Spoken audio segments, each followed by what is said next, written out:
Let's begin by introducing the supplied parts and hardware. We have a skid plate, and then we also have 4 M8 by 20mm long tapered Allen bolts and 2 M6 by 16 tapered Allen bolts.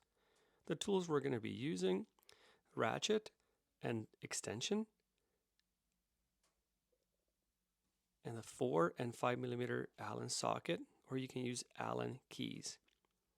Next step, remove the OEM skid plate. First, the side panels, the plastic panels. It's the same steps on both sides. And then you can go ahead and remove the actual aluminum skid plate.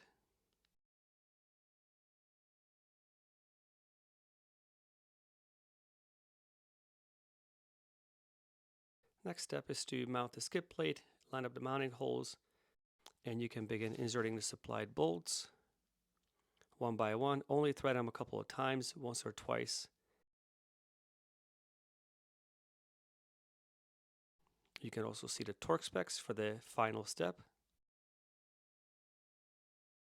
So once that's done, you can begin to gradually tighten all the bolts. And we recommend that you go out for a test ride.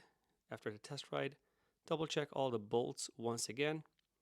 And should you have any questions, feel free to reach out to us via email info@outbackmotortech.com, or you can call toll-free 877-931-3636. Thanks for watching.